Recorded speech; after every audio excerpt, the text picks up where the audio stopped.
नमस्कार दोस्तों, decode exam में आप सभी का स्वागत है। आज की क्लास में हम उत्तर प्रदेश शिक्षक पात्रता परीक्षा 2018 के कुछ महत्वपूर्ण प्रश्नों को डिस्कस करने वाले हैं। तो चलिए आज की क्लास स्टार्ट करते हैं मेरे साथ ऐश्वर्या सिंह के साथ। सबसे पहला प्रश्न स्क्रीन पे आप देखिए क्या लिखा है। इनमें से कौन वर्तमान राष्ट्रीय महिला आयोग की अध्यक्ष है? Who among the following is the correct chairperson of the National Commission for Women? सबसे पहला ऑप्शन आपको गिरिजा व्यास का दिया है, दूसरा रेखा शर्मा, मालिनी भट्टाचार्य, फिर यास्मीन अबरार। तो इसका सही उत्तर आपका क्या है? रेखा शर्मा। रेखा शर्मा अभी आपकी चेयरपर्सन है national commission for women. Next प्रश्न को देखिए। दूसरा प्रश्न आपका क्या है? लोकसभा और राज्यसभा की संयुक्त बैठक किसके द्वारा आहूत की जाती है? ध्यान से पढ़िएगा प्रश्न को क्लास। किसके द्वारा आहूत की जाती है? By whom is the joint sitting of Lok Sabha and Rajya Sabha called? तो ज्वाइंट सेशन को कौन बुलाता है, ये आपसे प्रश्न में पूछा गया है। पहला ऑप्शन है राष्ट्रपति, दूसरा है लोकसभा के अध्यक्ष, संसद या राज्यसभा के सभापति, president, speaker of Lok Sabha, parliament या चेयरमैन ऑफ राज्यसभा। तो इसका सही उत्तर क्या है? प्रेसिडेंट। प्रेसिडेंट ज्वाइंट सेशन को बुलाता है। अगर आप आर्टिकल अनुच्छेद 108 देखेंगे तो 108 अनुच्छेद में आर्टिकल में ये प्रोविजन है कि प्रेसिडेंट जॉइंट सेशन को बुला सकता है, कॉल कर सकता है। लेकिन यहीं पे अगर आपसे प्रश्न पूछ लिया जाता कि जॉइंट सेशन को प्रिसाइड कौन करेगा, ठीक है, कौन जॉइंट सेशन को प्रिसाइड करेगा, अगर प्रश्न आपसे ये पूछा गया होता तो प्रिसाइड इसको करता है स्पीकर। ठीक है, ये भी चीज आप याद रखिएगा। ज्वाइंट सेशन को बुलाता प्रधानमंत्री है, लेकिन अगर उसको प्रिसाइड करने की बात आएगी तो आप याद रखोगे स्पीकर को। ठीक है, और ये किस आर्टिकल में मेंशन है? 108 आर्टिकल में इसके बारे में बताया गया है। नेक्स्ट प्रश्न को देखिए क्या है। संविधान के किस भाग में पंचायती राज व्यवस्था संबंधित प्राविधान दिए गए हैं? In which part of the Constitution the provision related to the Panchayati Raj institution has been mentioned or given? ठीक है, तो यहाँ पे आपका पार्ट 9 की बात की गई है, 6 की बात की गई है, थर्ड पार्ट की बात की गई है और फोर्थ पार्ट की बात की गई है। तो PRI पंचायती राज इंस्टीट्यूशन की बात किस पार्ट में की गई है? पार्ट 9 में। पहली चीज आप यहाँ पे याद रखोगे। ठीक है, और आप क्या याद रखोगे? 73rd कॉन्स्टिट्यूशनल अमेंडमेंट 1992 के थ्रू आर्टिकल 243 संविधान में कॉन्स्टिट्यूशन में ऐड किया गया, जिसमें कि पंचायती राज इंस्टीट्यूशन के बारे में बताया गया है। साथ ही साथ अगर आपसे अनुसूची पूछे, शेड्यूल के बारे में पूछे, तो इसमें मेंशन किया गया है 11th शेड्यूल में। ठीक है, ये भी चीज आप याद रखेंगे। 73rd constitutional amendment 1992, article 243 part 9 schedule की बात करेंगे तो 11th शेड्यूल। ठीक है, इसी तरीके से जब 74th कॉन्स्टिट्यूशनल अमेंडमेंट की बात आती है, यहां पर देखिए नेक्स्ट प्रश्न आपसे इसी से रिलेटेड पूछा गया है। 74th संविधान संशोधन का संबंध किससे है? 74th constitutional amendment is related to, पहला आपका क्या है? रूरल लोकल सेल्फ गवर्नमेंट्स की बात की गई है, ग्रामीण स्थानीय स्वशासन से, दूसरा शहरी स्थानीय स्वशासन से, अर्बन लोकल सेल्फ गवर्नमेंट से, तीसरा दिया है राष्ट्रपति की शक्तियों से, power of the president, fourth है संसद की शक्तियों से, पावर ऑफ द पार्लियामेंट। तो यहाँ पे आपका करेक्ट आंसर क्या होगा? अभी मैंने आपसे डिस्कस किया, अर्बन लोकल सेल्फ गवर्नमेंट, शहरी स्थानीय स्वशासन से। ठीक है, अगर आपसे रूरल लोकल सेल्फ गवर्नमेंट की बात करेगा तो ये आपका क्या है? पंचायती राज इंस्टीट्यूशन की बात की जा रही है यहाँ पर, और ये आपका 73rd कॉन्स्टिट्यूशनल अमेंडमेंट है। ठीक है, देखा आपने दो क्वेश्चन एक दूसरे से कैसे रिलेटेड है। अगर आपने एक प्रश्न तैयार किया है तो दूसरे का भी उत्तर आप दे सकते हैं। प्रश्न को देखिए यहां पर, किस गैस के वर्षा के पानी में घुलने से वर्षा का पानी अम्लीय हो जाता है? आपसे पूछा जा रहा, which gas dissolve in rain water to make rain water acidic. ठीक है, पहला आपका दिया गया है हाइड्रोजन परऑक्साइड, दूसरा nitrogen monoxide, then carbon dioxide और आखिरी सल्फर डाइऑक्साइड। यहां पर हम कह सकते हैं कहीं ना कहीं एसिडिक रेन वाटर की बात की जा रही है, एसिडिक रेन की बात की जा रही है। हाँ, एसिडिक रेन में मैंने आपको बताया था पढ़ाते समय कि दो कल्प्रिट होते हैं आपके, नॉक्स होता है, नाइट्रोजन ऑक्साइड होता है और सल्फर डाइऑक्साइड होता है। ठीक है, अगर आपको थोड़ा सा भी याद होगा एसिडिक रेन के बारे में तो यहाँ पे आप दो विलेन के नाम याद रखेंगे, नॉक्स नाइट्रोजन ऑक्साइड की और सल्फर डाइऑक्साइड की। तो यहाँ पर आपका सल्फर डाइऑक्साइड ऑप्शन में दिया है, तो डी ऑप्शन आपका करेक्ट हो जाएगा। नेक्स्ट देखते हैं हम क्वेश्चन क्या है। नेक्स्ट क्वेश्चन आपका है, भारतीय संविधान में विधि का शासन विचार कहां से लिया गया है? From where is the idea of rule of law taken in the constitution? Rule of law विधि का शासन किस संविधान से लिया गया है? America, England, Switzerland and Ireland. तो इसका सही उत्तर क्या है? इंग्लैंड। ठीक है, इंग्लैंड इसका सही उत्तर है। तो चलिए कुछ और फैक्ट्स हम लोग डिस्कस कर लेते हैं। यहां से प्रश्न कई बार पूछे जाते हैं, इसके पहले भी क्लासेस में मैंने आपको दिखाया था जिसमें फंडामेंटल राइट या फंडामेंटल ड्यूटीज से रिलेटेड क्वेश्चन था कि कहां से लिया गया है। तो देखिए, अगर हम बात करें गवर्नमेंट ऑफ इंडिया एक्ट 1935 की, तो अगर आपसे कभी भी पेपर में पूछे कि ऑफिस ऑफ गवर्नर हमने कहां से लिया है, तो आप याद रखेंगे गवर्नमेंट ऑफ इंडिया एक्ट 1935। ठीक है, उसी तरीके से फेडरल स्ट्रक्चर जो है वो भी यहीं से अडॉप्ट किया गया है। अब ये दो पॉइंट्स आप यहाँ पे याद रखिएगा। हम ब्रिटिश कॉन्स्टिट्यूशन से क्या क्या चीजें ली गई है वहां पे भी हम इंपॉर्टेंट पॉइंट्स को देखते हैं। अगर पूछता है parliamentary form of the government कहां से अडॉप्ट किया गया है, तो ब्रिटिश पार्लियामेंट से। ठीक है, ब्रिटिश पार्लियामेंट से। दूसरा, रूल ऑफ लॉ जो अभी हमने देखा आपसे पेपर में पूछा गया है, वो कहां से लिया गया है? ब्रिटिश कॉन्स्टिट्यूशन से, ब्रिटिश के संविधान से। Legislative procedure, British constitution. इसी तरीके से सिंगल सिटीजनशिप, कैबिनेट सिस्टम, ठीक है, प्रेरोगेटिव राइट और बाइकैमरलिज्म, ये सब कहां से लिया गया है? ब्रिटिश कॉन्स्टिट्यूशन से लिया गया है। अब मैं आपको बता दूं, इतने पॉइंट्स में आपके पेपर में, ठीक है, कहां कहां से प्रश्न बने हैं उसको देख लीजिए। पार्लियामेंट्री सिस्टम से बना है, आप याद रखेंगे ब्रिटिश के संविधान से लिया गया है, ब्रिटिश कॉन्स्टिट्यूशन से लिया गया है। रूल ऑफ लॉ याद रखेंगे आप, और आप सिंगल सिटीजनशिप, ये 3 पॉइंट आप एक जगह नोट डाउन कर लीजिए, यहां से प्रश्न बन चुके हैं पहले के पेपर्स में। नेक्स्ट हम देखते हैं यूएस कॉन्स्टिट्यूशन, यूएस के संविधान से कौन कौन सी इंपॉर्टेंट चीजें ली गई है। सबसे पहला प्रश्न यहीं से बनता है कि फंडामेंटल राइट कहां से लिया गया है, तो आप याद रखेंगे फंडामेंटल राइट जो है वो यूएस कॉन्स्टिट्यूशन से लिया गया है। ठीक है, दूसरा प्रश्न जो यहां से बनता है मेन आपका है वो है इम्पीचमेंट ऑफ प्रेसिडेंट। ठीक है, प्रेसिडेंट के इम्पीचमेंट कहां से लिया गया है? यूएस कॉन्स्टिट्यूशन से लिया गया है। इंग्लिश कॉन्स्टिट्यूशन की अगर हम बात करें तो यहां से डायरेक्टिव प्रिंसिपल लिए गए हैं, डीपीएसपी। ठीक है, डीपीएसपी आपके आयरलैंड के कॉन्स्टिट्यूशन से लिया गया है। प्रश्न यहां से बनता है। सारे पॉइंट्स जो इस स्लाइड में लिखे हैं सब एकदम सही हैं, बस मैं आपको इंपॉर्टेंट पॉइंट्स बता रही हूं जहां से पेपर में प्रश्न बन चुके हैं। ठीक है, ताकि अगर यहां से प्रश्न बने तो आपका प्रश्न ना गलत हो। तो डीपीएसपी के बारे में पूछा जाता है कि डायरेक्टिव प्रिंसिपल कहां से लिया गया है, तो आयरलैंड के कॉन्स्टिट्यूशन से लिया गया है। कनाडियन कॉन्स्टिट्यूशन से, ठीक है, कनाडा के संविधान से क्या लिया गया है, यहां पे आपसे पूछा जाता है federation with a strong centre. ठीक है, पूछा जाता है जो फेडरल स्ट्रक्चर है भारत का वो किस संविधान से लिया गया है, या वो किस देश के संविधान के साथ सिमिलैरिटी रखता है, तो आप याद रखेंगे कैनेडियन कॉन्स्टिट्यूशन से।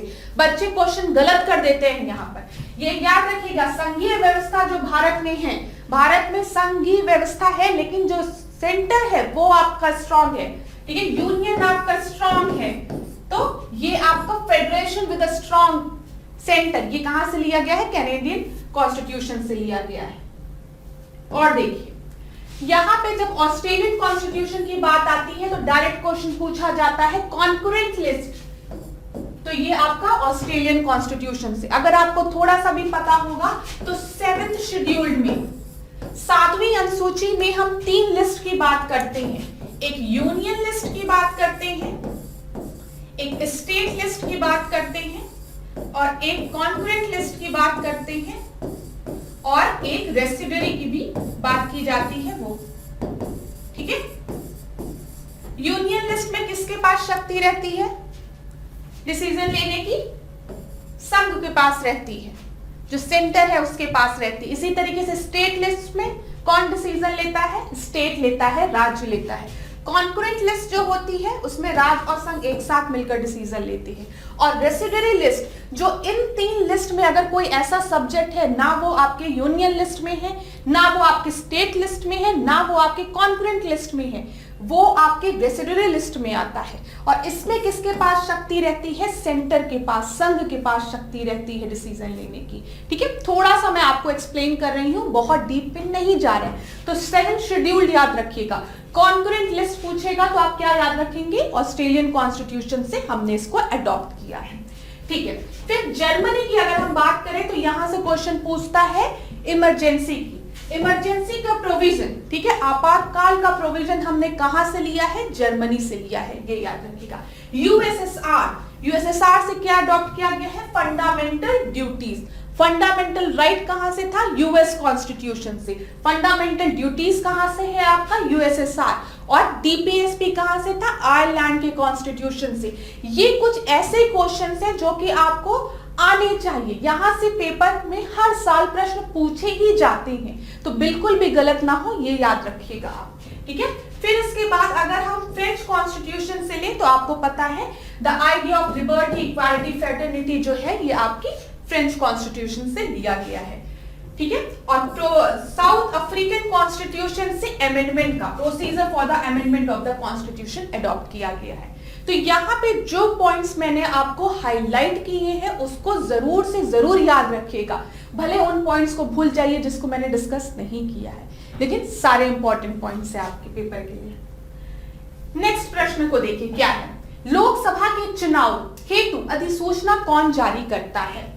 Who issued the notification for the election to the Lok Sabha? Lok Sabha का इलेक्शन होने वाला है, इसकी नोटिफिकेशन कौन जारी करता है? पहला ऑप्शन है आपका भारत का निर्वाचन आयोग, इलेक्शन कमीशन ऑफ इंडिया। दूसरा है राष्ट्रपति, प्रेसिडेंट। थर्ड है गृह मंत्रालय, मिनिस्ट्री ऑफ होम अफेयर्स। और डी है आपका लोकसभा सचिवालय, लोकसभा सेक्रेटरीट। तो इसका आंसर क्या है? नोटिफिकेशन ऑफ इलेक्शन कौन इशू करता है? इलेक्शन कमीशन, भारत का निर्वाचन आयोग नोटिफाई करता है। 8वें प्रश्न को देखिए। लोकसभा की कार्यवाही के प्रथम घंटे को क्या कहा जाता है? First hour of preceding of Lok Sabha is, सार्वजनिक काल कहा जाता है, पब्लिक आवर कहा जाता है, ठीक है। विशेषाधिकार प्रिविलेज पीरियड कहा जाता है, शून्यकाल जीरो आवर कहा जाता है, या फिर आपका प्रश्नकाल क्वेश्चन आवर कहा जाता है। तो इसका उत्तर बहुत ही सरल है, proceeding of Lok Sabha, the first hour of the proceeding of Lok Sabha, Lok Sabha की कार्यवाही के प्रथम घंटे को क्वेश्चन आवर कहा जाता है, प्रश्नकाल कहा जाता है, ठीक है। अगला देखिए, वर्षा जल संग्रहण क्या है? वर्षा जल संग्रहण क्या है? रेन वाटर हार्वेस्टिंग क्या है? ठीक है। पहला आपका दिया गया है प्रयुक्त जल का संग्रह और भंडारण, collection and storage of used water.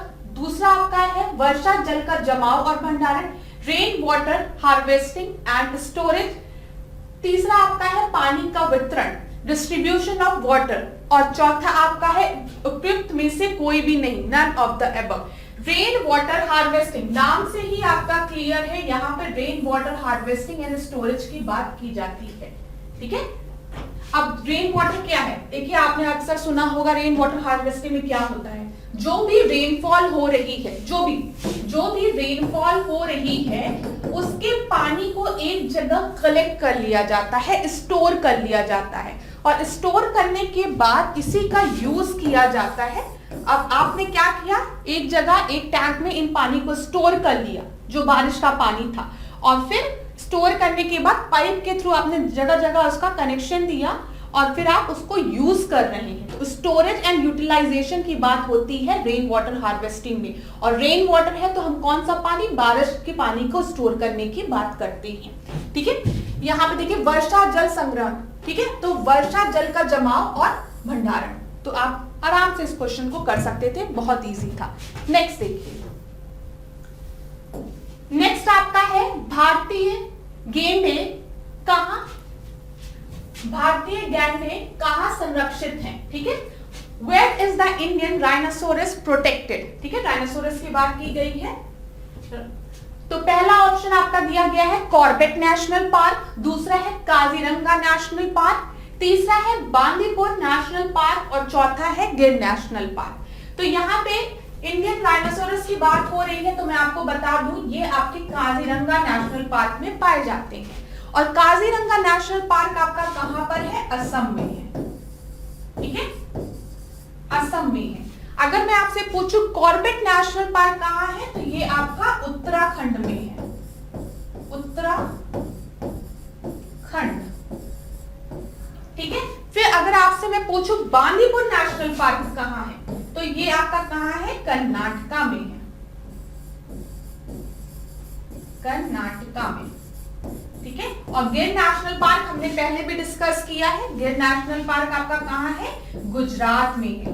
और एक बात और मुझे बताइए, गुजरात में गिर नेशनल पार्क में कौन सा आपका एनिमल फेमस है, एशियाटिक लॉयन। याद रखिएगा ये सब चीजें क्लास, यही से प्रश्न बार बार पूछे जाते हैं। तो इंडियन राइनोसोरस की बात करेंगे तो काजीरंगा नेशनल पार्क असम, ठीक है, कॉर्बेट नेशनल पार्क उत्तराखंड में है, बांदीपुर कर्नाटका में है, और गिर नेशनल पार्क कहां है, गुजरात में, और वहां का आपका क्या फेमस है, एशियाटिक लॉयन। अगले प्रश्न को देखिए, ये बहुत ही इजी प्रश्न है। इसमें क्या पूछा गया है, निम्न में से कौन सा क्रम पारिस्थितिक तंत्र में ऊर्जा प्रभाव के संबंध में सही है। Which of the following sequence is correct regarding the flow of energy in an ecosystem? तो जब भी हम बात करते हैं आपका इकोसिस्टम की, तो यहाँ पर आपके सबसे इनिशियल लेवल पे कौन होता है, मुझे बताइए, प्रोड्यूसर होता है। चाहे फूड चेन हो, चाहे फूड वेब हो, सब कहाँ से स्टार्ट होता है, चाहे एनर्जी फ्लो पिरामिड ही हो। अगर हम एनर्जी पिरामिड की ही बात करें तो वो भी कहाँ से स्टार्ट होता है, प्रोड्यूसर से। प्रोड्यूसर कौन है, पादप कौन है, जो अपना खाना खुद बना रहे हैं प्रकाश संश्लेषण के माध्यम से, फोटोसिंथेसिस के माध्यम से। इसमें आपके पेड़ घास सब आते हैं। ठीक है, तो यहाँ पे आप देखिए प्रोड्यूसर दो ऑप्शंस में आपके दिया है।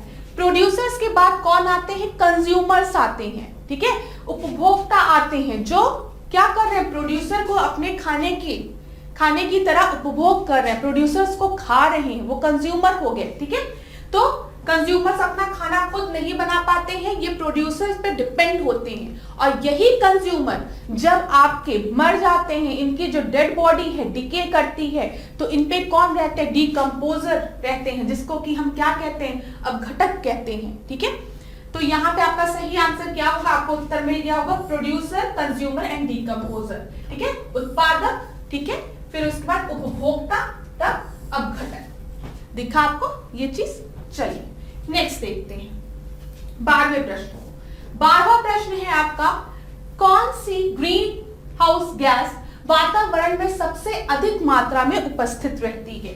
Green house gas is present in the largest amount in the atmosphere. ठीक है, सबसे ज्यादा अमाउंट में कौन सी ग्रीन हाउस एटमॉस्फेयर में प्रेजेंट है।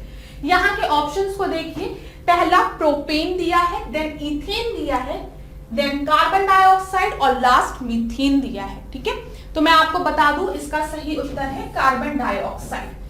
ठीक है, अब हम थोड़ा सा इंफॉर्मेशन कलेक्ट करते हैं।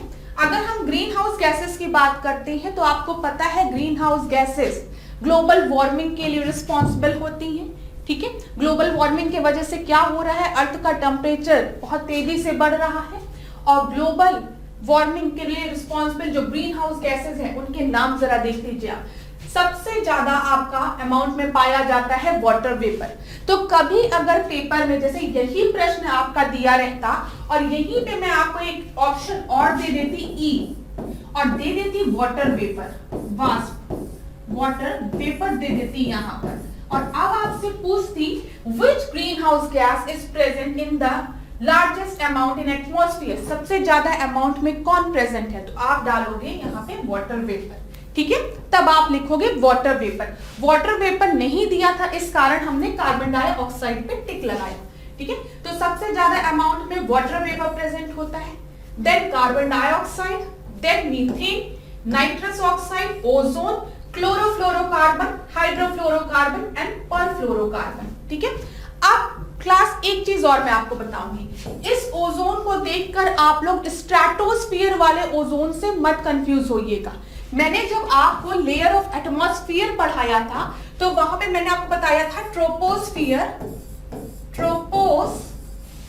यहां पे देखिए ट्रोपोस्फियर के ऊपर स्ट्रेटोस्फियर है, और स्ट्रेटोस्फियर में एक परत होती है जिसको कि हम ओजोन लेयर कहते हैं। ठीक है, ओजोन लेयर कहते हैं, और ये ओजोन लेयर क्या करती है, यूवी रेस को रोकती है ना। ओजोन लेयर यहाँ पे आपके प्रेजेंट होती है, तो वो ओजोन लेयर है। ठीक है, यहाँ पे जब हम एटमॉस्फेयर की बात करते हैं, जब हम आपके यहाँ पे, तो ये आपका ओजोन की हम बात करें, ये एक सेकेंडरी पॉल्यूटेंट है। ठीक है, दोनों में कंफ्यूज मत होइएगा, इसी वजह से इस ओजोन को हम बैड ओजोन कहते हैं। ये एक सेकेंडरी पॉल्यूटेंट होता है जो दो प्राइमरी पॉल्यूटेंट की कॉम्बिनेशन से बनता है, सेकेंडरी पॉल्यूटेंट होता है, इसको हम बैड ओजोन कहते हैं। जब हमारे यहाँ पे ट्रोपोस्फियर में ओजोन प्रेजेंट हो तो उसको बैड ओजोन कहते हैं, जो कि एक पॉल्यूटेंट होता है, जो कि आपका ग्रीन हाउस गैस का पार्ट होता है। और ये जो ओजोन लेयर है ये तो आपकी स्ट्रेटोस्फियर वाली ओजोन लेयर है। तो दोनों में बिल्कुल कंफ्यूज मत होइएगा, बच्चे यहाँ कंफ्यूज होते हैं। ठीक है, ध्यान दीजिएगा इन सब पॉइंट्स पर। अब नेक्स्ट देखिए, किस वर्णक की उपस्थिति के कारण पौधे हरे होते हैं। ठीक है, ये भी हमने डिस्कस किया है पहले के पेपर्स में। Plants are green due to the presence of which pigment, तो पहला आपका दिया है कैरोटीनॉइड, फिर लाइकोपीन दिया है, फिर एथोसाइएनिन क्या दिया है, और लास्ट आपका दिया है क्लोरोफिल।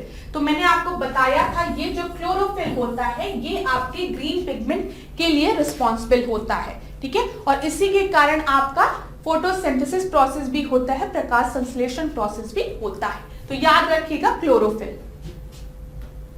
नेक्स्ट,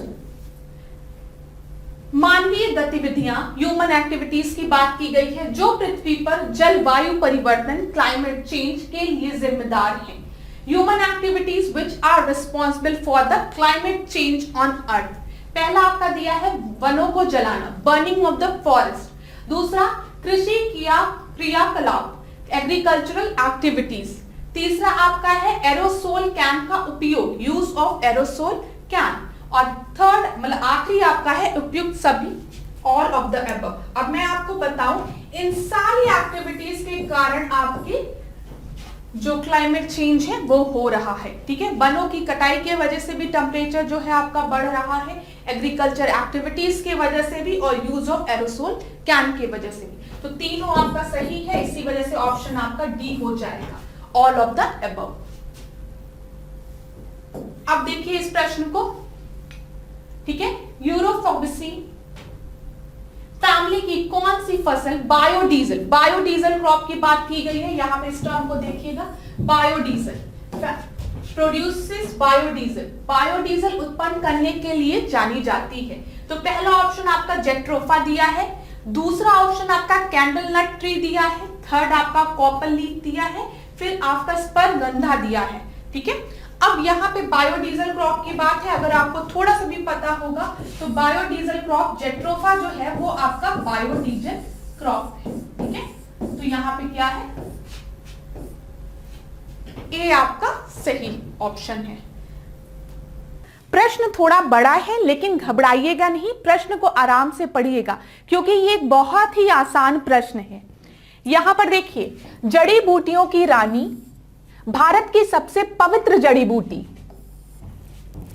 इस औषधीय पौधे का हिंदू धर्म में महत्व है। देखिए मैं अंडरलाइन कर रही हूं स्टेटमेंट, अभी आंसर आपको मिल जाएगा यहां से।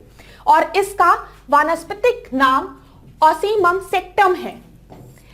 इसको सामान्यता किस नाम से जाना जाता है? ठीक है, यहां पे क्या बोला जा रहा है कि कोई ऐसे हर्ब की बात की जा रही है जिसको कि हम क्वीन ऑफ हर्ब्स कहते हैं and is the most secret herbs of India. This medicinal plant has an importance in Hinduism and its botanical name is Ocimum sectum. What it is commonly known as. अब आप option देखिए, सबसे पहला option है तुलसी, दूसरा है rosemary, तीसरा है आपका अजवाइन के फूल जिसको कि थाइम फ्लावर्स हम कहते हैं, और आखिरी है धनिया। अब आप मुझे बताइए द मोस्ट सेक्रेट हर्ब, ठीक है, पवित्र जड़ी बूटी है ये, साथ ही साथ हिंदू रिलीजन में इसका बहुत ही महत्व है। तो आपके दिमाग में इन चार ऑप्शन में से कौन सा ऑप्शन आ रहा होगा? ऑफ कोर्स तुलसी। तुलसी हर हिंदू घर में आपके मिलती है, पूजा होती है तुलसी की। तो यहां पे आंसर क्या है? तुलसी। मैंने आपको यहां पे क्या बताया, भले ही आपको ना पता हो कि तुलसी का जो आपका साइंटिफिक नेम है वो है ऑसिमम सेक्टम, तब भी आप ऊपर वाली जो लाइनें दी गई थी वहां से गेस कर सकते थे। समझ में आ रहा है? ठीक है, नेक्स्ट प्रश्न को देखिए। देखिए कभी भी कोई प्रश्न बहुत बड़ा हो ना तो देखकर घबराइएगा नहीं, उसको ध्यान से पढ़िएगा। कुछ ना कुछ जो ऐसे लेंदी क्वेश्चंस होते हैं उसमें थोड़ा सा आपको हिंट मिल ही जाता है, तो परेशान मत होइएगा कभी भी। अगला प्रश्न देखिए, ये भी बहुत आसान प्रश्न है। पीने के लिए सुरक्षित पानी को क्या कहा जाता है? What is the safe water for drinking called? पहला आपका है पीने योग्य पानी, ठीक है, जिसको कि पोर्टेबल वाटर लिखा है। फिर आपका डिस्टिल्ड वाटर जिसको कि आसूत जल लिखा है। फिर ताजा जल फ्रेश वाटर, फिर नल का पानी टैप वाटर। अब आप मुझे बताइए पीने योग्य जल को हम क्या कहेंगे? हम उसको पीने योग्य पानी कहेंगे, ठीक है। तो पोर्टेबल वाटर इसका सही उत्तर है, ए इसका सही आंसर है। नेक्स्ट हम देखते हैं, कितना आसान प्रश्न था वो दोनों। अब देखिए, वर्ष 1984 की भोपाल गैस त्रासदी निम्न में से किस गैस के रिसाव के कारण हुई थी? The Bhopal gas tragedy of 1984 was caused by the leakage of which of the following gases? Question आपका पूछा गया। तो अब यहां पर एक पॉइंट बच्चों याद रखिएगा, हो सकता है कमिंग ईयर में आपसे पूछ ले कि भोपाल गैस स्ट्रैटेजी हुई कब थी, तो आप 1984 ये ईयर एक जगह नोट डाउन कर लीजिए। देखिए मैं आपसे हर बार कहती हूं, भले ही क्लास में हम लोग 15 प्रश्नों को डिस्कस करते हैं, लेकिन इन 15 प्रश्नों से और कहां से प्रश्न बन सकते हैं, कहां से संभावना है आने वाले परीक्षाओं में प्रश्नों की, वो भी हम डिस्कस करते हैं। तो यहां पर 1984 में आपकी भोपाल गैस स्ट्रैटेजी हुई थी, ठीक है। अब कौन सी गैस उसके लिए रिस्पॉन्सिबल थी, इसके बारे में हमको डिस्कस करना है। सबसे पहले मिथाइल आइसोसाइनेट, दूसरा दिया है नाइट्रस ऑक्साइड, तीसरा दिया है मीथेन और लास्ट दिया है कार्बन मोनोऑक्साइड। तो अब आपको थोड़ा सा भी अगर आपने पढ़ा होगा तो मिथाइल आइसोसाइनेट जो था ये आपका रिस्पॉन्सिबल था भोपाल गैस ट्रेजेडी के लिए, ठीक है। तो यहां पर ए ऑप्शन आपका सही है। ये क्वेश्चन कई बार रिपीट किया है, चाहे आपका पीसीएस एग्जाम हो, चाहे आपका बीई हो, आर हो, सब में ये क्वेश्चन बार बार पूछा जाता है। तो ये ऐसा क्वेश्चन है जो गलत नहीं होना चाहिए आप लोगों का। तो मिथाइल आइसोसाइनाइड याद रखिएगा, ईयर भी याद रखिएगा आप लोग। नेक्स्ट देखिए, नेक्स्ट प्रश्न है आपका, विश्व पर्यावरण दिवस कब मनाया जाता है? When is World Environment Day is celebrated? पहला ऑप्शन आपका दिया है 2 दिसंबर, दूसरा है 16 सितंबर, तीसरा है 5 जून और डी ऑप्शन है आपका 11 जुलाई। तो यहां पर बोला गया है वर्ल्ड एनवायरमेंट डे, और मैं आपको बता दूं वर्ल्ड एनवायरमेंट डे आपका 5 जून को सेलिब्रेट किया जाता है, ठीक है। अब क्लास यहीं पर हम कुछ और डेज को डिस्कस कर लेते हैं। यहाँ पे सारे इंपॉर्टेंट एनवायरमेंट डे मेंशन है, अगर आप चाहें तो स्क्रीनशॉट तुरंत ले लीजिए, बाद में अपनी नोटबुक में एक जगह नोट डाउन कर लीजिएगा और 1-2 बार रिवाइज करते रहिएगा, दिन में तैयार हो जाएगा। अब मैं आपको कुछ इंपॉर्टेंट डेज बताने जा रही हूं जहां से पेपर में बार बार क्वेश्चन बनते हैं, चाहे वो कोई भी एग्जाम हो, फिर मैं कहूंगी टेट हो, चाहे बीई हो, चाहे यूपीएससी हो, चाहे यूपीपीसीएस हो, यहां से प्रश्न बनते हैं। देखिएगा 2 फरवरी को कौन सा डे मनाया जाता है? World wetland day. कई बार पूछा गया है कि वर्ल्ड वेटलैंड डे कब सेलिब्रेट होता है? 2 फरवरी को, याद रखिएगा। वर्ल्ड स्पैरो डे 20 मार्च, ठीक है। वर्ल्ड फॉरेस्ट्री डे 21 मार्च, वर्ल्ड वाटर डे 22 मार्च। फिर बहुत ही इंपॉर्टेंट, जैसे एनवायरमेंट डे 5 जून को मनाया जाता है, वैसे ही अर्थ डे आपका 22 अप्रैल को मनाया जाता है। कई बार पूछा गया है, ठीक है। 3 स्टार क्वेश्चन है, इसको नोट डाउन कर लीजिए। वर्ल्ड बायोडाइवर्सिटी डे, ये भी आपका 3 स्टार क्वेश्चन है, यहां से भी कई बार प्रश्न बना है, ठीक है। वर्ल्ड बायोडाइवर्सिटी डे कब मनाया जाता है? 22 मई। 5 जून तो अभी आपने देखा, आपकी टेट की परीक्षा में पूछा गया है, तो ये तो इंपॉर्टेंट है ही है भाई, 3 स्टार है इसको भी, ठीक है। यहां पर इतना हो गया, आप लोग इतने डेज आप याद रखेंगे, बाद में मैं बताती हूं। 11 जुलाई को देखिए वर्ल्ड पॉपुलेशन डे। अभी आपने अगर क्वेश्चन देखा होगा तो यहां पे हमने 11 जुलाई की बात की है, ठीक है। तो हो सकता है अगली बार पेपर में आपसे वर्ल्ड पॉपुलेशन डे ही पूछ ले, तब आप मत भूलिएगा 11 जुलाई को हम वर्ल्ड पॉपुलेशन डे मनाते हैं। 16 सितंबर को ओजोन डे मनाया जाता है। अभी मैं यहां पर आपको दिखाती हूं, अगर यहां पे मेंशन्ड है, हाँ देखिए है यहां पर। 16 सितंबर को आपका कौन सा डे मनता है? Ozone, preservation of the ozone layer. अच्छा, ओजोन की जब भी बात करते हैं तो कभी कभी आपसे पेपर में पूछता है कि मॉन्ट्रियल प्रोटोकॉल जो है वो किस चीज से रिलेटेड है। मैं यहां पे लिख दे रही हूं, आप लोग इसको नोट डाउन कर लीजिए। मॉन्ट्रियल प्रोटोकॉल की जब बात करते हैं हम, तो हम ओजोन लेयर प्रोटेक्शन से बात करते हैं, ठीक है। यहां पे याद रखिएगा मॉन्ट्रियल प्रोटोकॉल, ओजोन लेयर, ठीक है। इसी तरीके से पूछता है क्योटो प्रोटोकॉल किस चीज से रिलेटेड है, तो वो ग्रीन हाउस गैसेस से रिलेटेड है, ठीक है। ये भी चीज याद रखिएगा क्लास, यहां से पेपर में प्रश्न बनते हैं।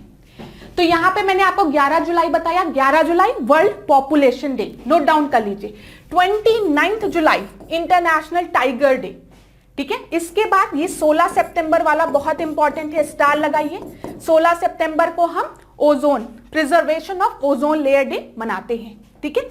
इसके बाद आपका कौन सा इंपॉर्टेंट है इसमें मैं आपको बता दूं, एक प्रश्न बार बार पूछता है 19 नवंबर को कौन सा डे मनाया जाता है? तो टॉयलेट डे, याद रखिएगा टॉयलेट डे 19 नवंबर। तो यहां पे जो जो डे मैंने 3 स्टार बनाए हैं जिन पर उनको तो आप गलती से भी मत भूलिएगा, क्योंकि यहीं से बार बार प्रश्नों को रिपीट किया जाता है। जैसे अर्थ डे कब मनाया जाता है, एनवायरमेंट डे कब मनाया जाता है, समझ में आ रहा है, टॉयलेट डे कब मनाया जाता है, ओजोन लेयर डे आपका कब मनाया जाता है। तो ये कुछ इंपॉर्टेंट प्रश्न है, इसको एक जगह नोट डाउन कर लीजिए। अब हम नेक्स्ट प्रश्न को देखते हैं।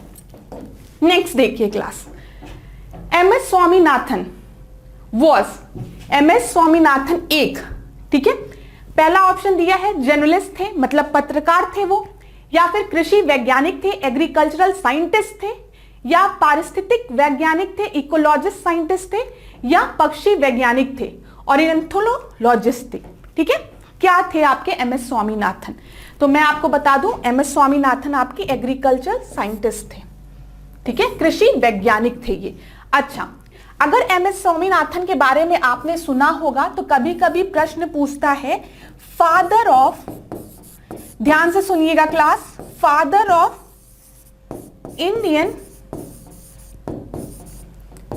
इंडियाज ग्रीन रिवॉल्यूशन, हरित क्रांति। भारत में जो हरित क्रांति थी उसके जनक किसको कहा जाता है? भारत के संदर्भ में हम बात कर रहे हैं, हरित क्रांति की हम बात कर रहे हैं, भारत के संदर्भ में बात कर रहे हैं, तो MS स्वामीनाथन को कहा जाता है, ठीक है। ये चीज याद रखिएगा।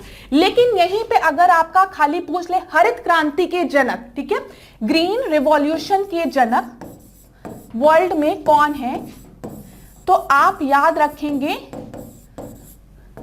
Norman Borlaug,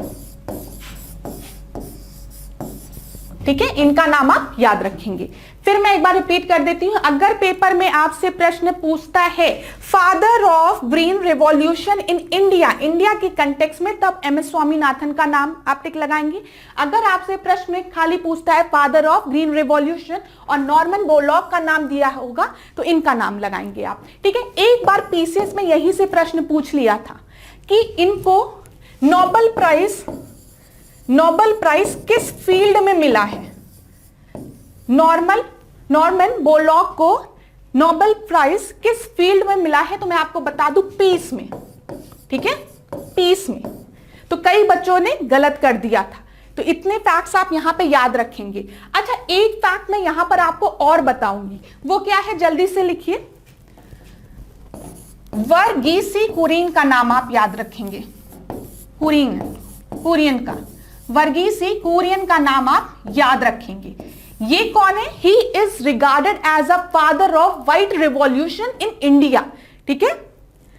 white revolution, white revolution आपका किस चीज से रिलेटेड है? पेपर में प्रश्न यहां से भी बनता है। व्हाइट रिवॉल्यूशन आपका मिल्क से रिलेटेड है, दूध से रिलेटेड है, सफेद क्रांति, ठीक है। और उसके जनक किसको कहा जाता है? वर्गीसी कुरियन, भारत में, ठीक है। इतनी चीजें याद रखेंगे। और यही इन्हीं को रिस्पॉन्सिबल माना जाता है ऑपरेशन फ्लड के लिए।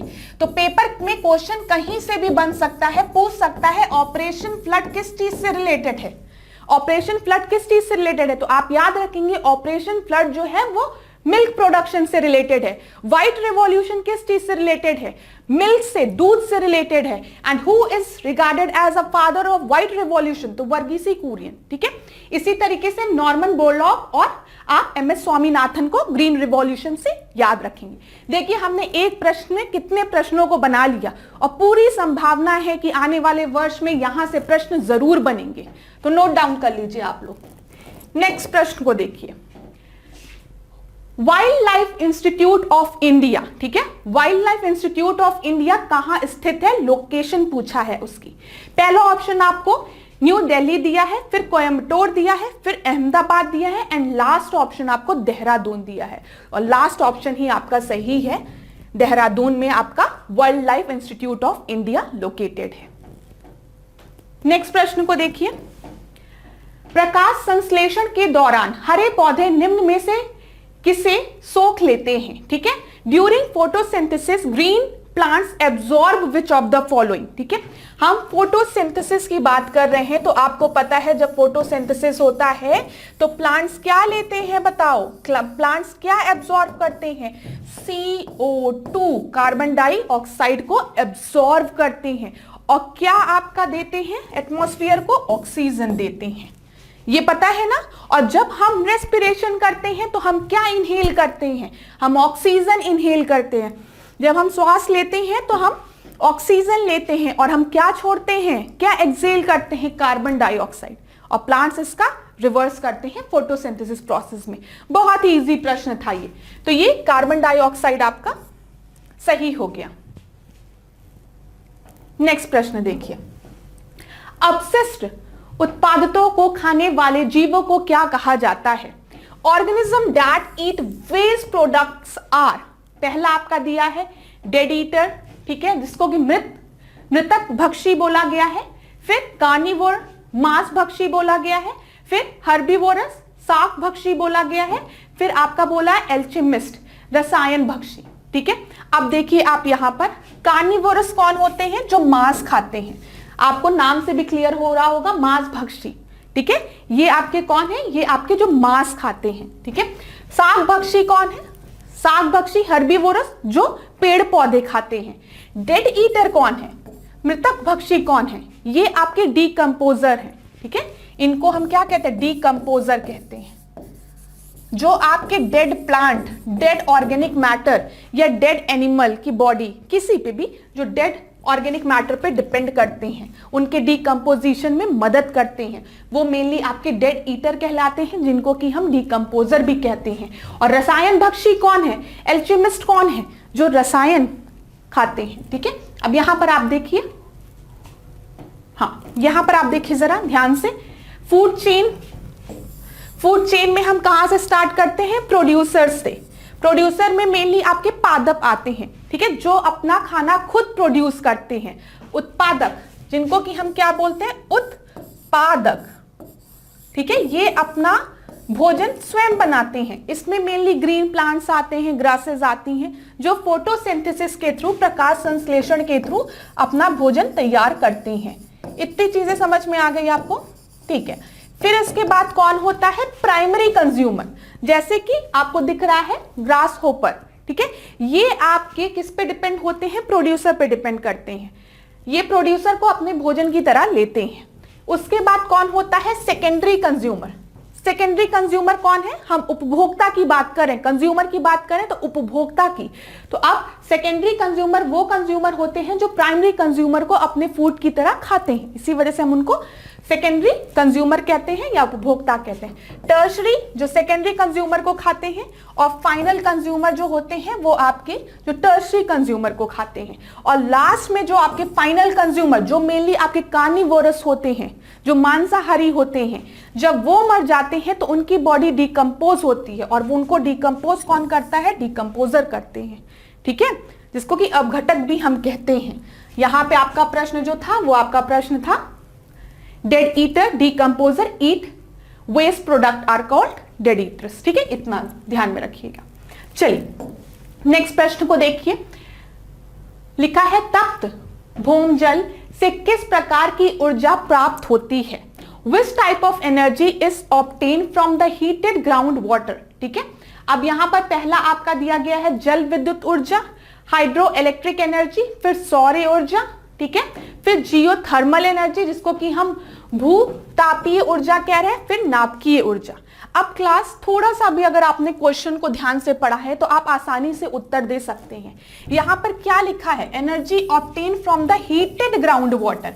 हीटेड ग्राउंड वाटर, यहां क्या लिखा है? तप्त भूम जल, ठीक है, मतलब जो भूमि के अंदर जल है, ठीक है, उसकी बात की जा रही है। तो आप बताइए सोलर एनर्जी, सौर ऊर्जा हमको कहां से मिलती है?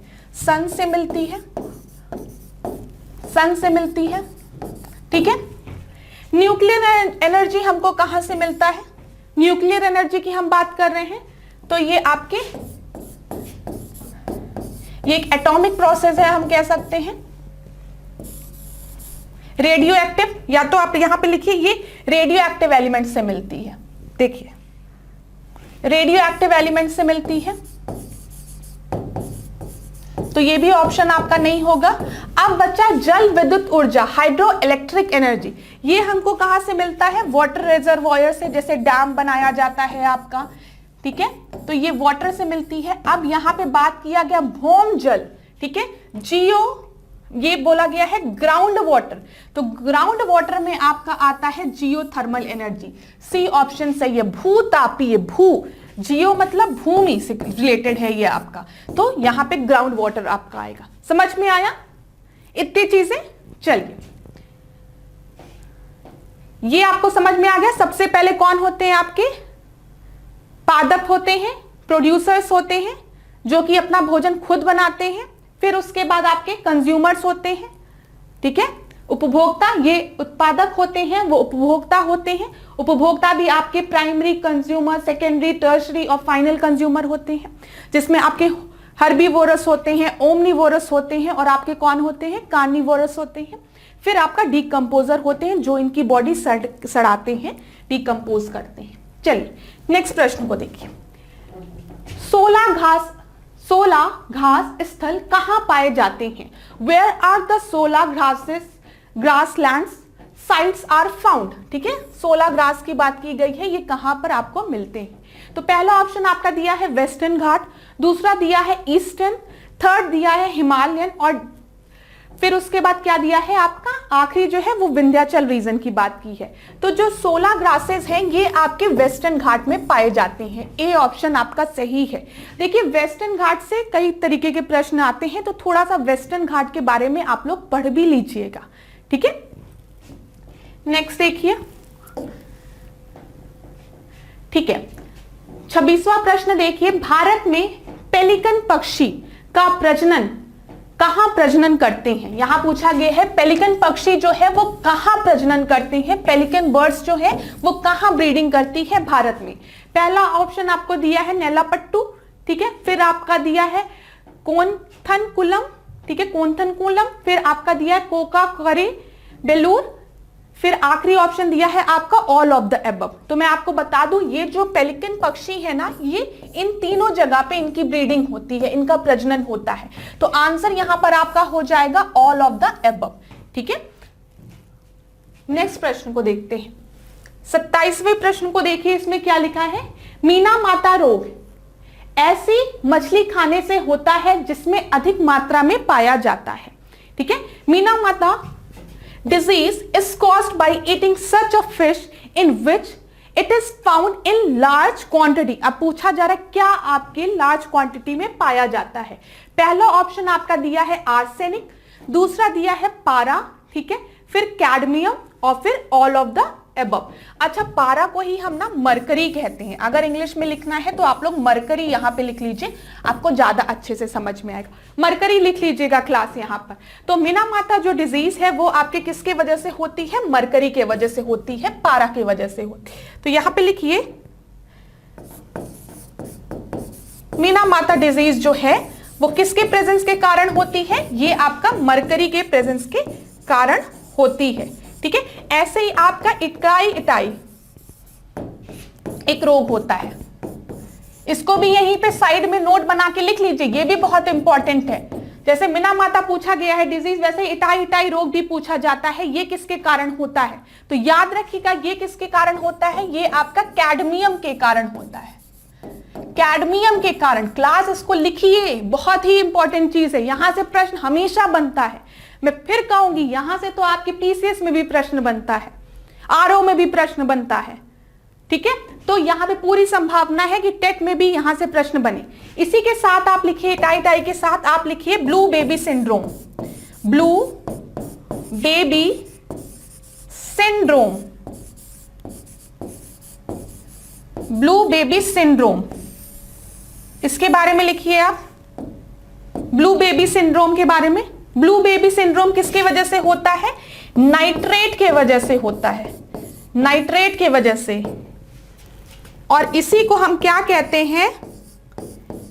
मीथेमोग्लोबिनेमिया।